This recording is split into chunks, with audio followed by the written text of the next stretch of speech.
Mais non, mais ça n'a aucune importance. Nul ne peut plus ignorer ce qui se passe en Azawad, ce vaste territoire de l'ex-Mali. Dès la décolonisation, les peuples touaregs s'étaient officiellement opposés à une union avec les peuples du sud du fleuve. Il y avait une longue histoire pour cela, elle était violente. Bien sûr, on vous dira que Français et Allemands s'étaient bien réconciliés. Encore une façon de se montrer en exemple. Le colonisateur a voulu imposer cette cohabitation. Les Touaregs ont essayé, mais ils ont été marginalisés. La règle du plus grand nombre dont certains voudraient faire le stigmate de la démocratie. Mais la démocratie, c'est autre chose.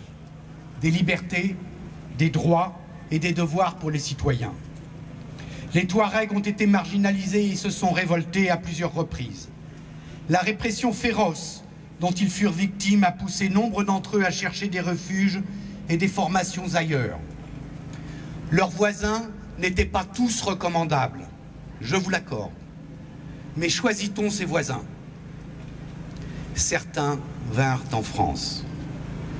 À la naissance du MNLA, dont la vision affirmée était la création d'un Azawad laïque et démocratique, il y avait donc des francophones et des arabophones, avec des visions légèrement différentes du monde.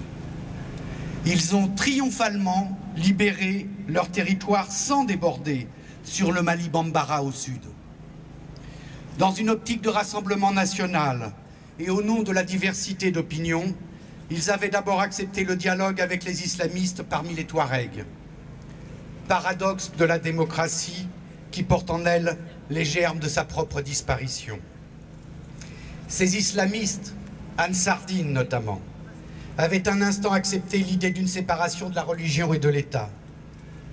Peut-on reprocher aujourd'hui au MNLA d'avoir voulu naïvement jouer le jeu démocratique quand nous-mêmes nous appelons à la démocratie? Qui n'aurait jamais fait d'erreur? Ce regroupement n'a duré qu'à peine une journée, une seule journée, pour semer le double et entendre lâcher les accusations des commentateurs sur le double jeu, la double parole. Les commentateurs n'ont pas voulu voir les manifestations de femmes contre les salafistes de tout poil en armes, n'ont pas voulu voir les masses d'argent et d'armes livrées aux islamistes par le Qatar et l'Algérie, soucieuse de son rôle de puissance régionale. L'Algérie qui refoule les blessés des forces démocratiques, mais pas ceux des islamistes. L'Algérie dont on voit des militaires avec les troupes islamistes. Ceux du MNLA sont seuls. Seuls. Personne en Europe, en Amérique, à l'ONU n'a voulu les écouter, ni aujourd'hui, ni depuis 1958. Seuls peut-être au nom de l'intangibilité des frontières et de la coexistence imposée au peuple, hors toute raison. Impose-t-on aux êtres de vivre ensemble quand ils ne le veulent pas? Intangibilité, et pourtant, un État nouveau a vu naissance au Sud-Soudan. Mais après 20 ans de guerre solitaire et de massacres, seuls, comme les Darfouris, qu'on ne veut pas écouter et qui n'ont pour droit unique au cœur des crimes poursuivis par la CPI, celui de vivre dans des camps, de l'aumône de la communauté internationale et d'aller signer un papier imposé avec leurs bourreaux. Alors, en Azawad, les femmes sont victimes. Et Tombouctou, qui venait la veille d'être classée au patrimoine de l'UNESCO, est minutieusement détruite par les islamistes d'Aqmi, d'Ansardine, de Moudjao. Indignation internationale enfin. Mais certains sont même surpris, qui ont occulté les mêmes vagues destructrices des Wahhabites dès qu'ils prirent en 1802 et 1803 Kerbala, La Mecque, Médine. Destruction même du dôme vert du mausolée de leur prophète. Exhumation des corps des compagnons de leur prophète. Massacre. Ils interdisent tout ce qui n'est pas leur pensée. Ils détruisent tout ce que d'autres ont bâti. Ce n'est pas une religion d'amour qu'ils prônent, mais un culte à la haine et à l'exclusion. Ils se sentent humiliés par la simple existence de l'autre. Comme autrefois en 1744, ils interdisent le café et le tabac à l'argument que le prophète ne les connaissait pas. Mais le prophète avait-il connu les pick-up tout-terrain, les armes automatiques à feu et les missiles?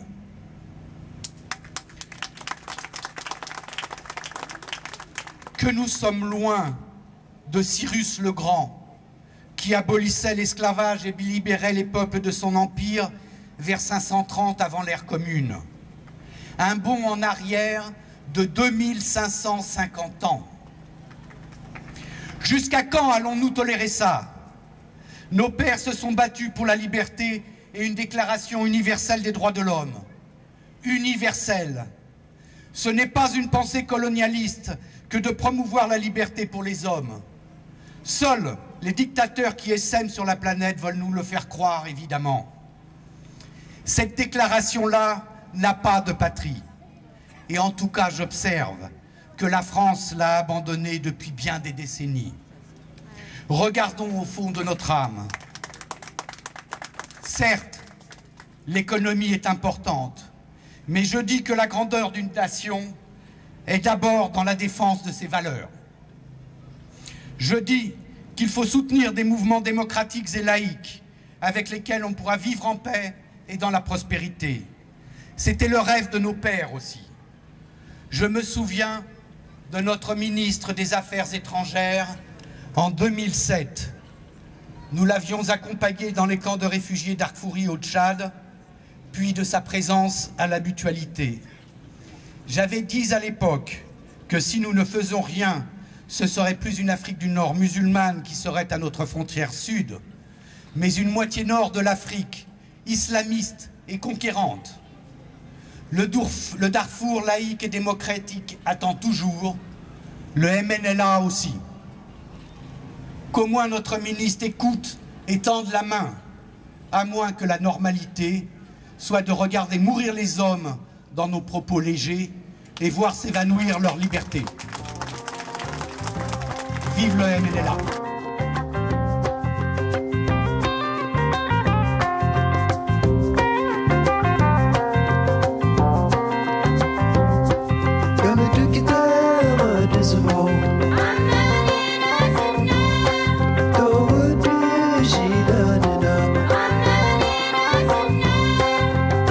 So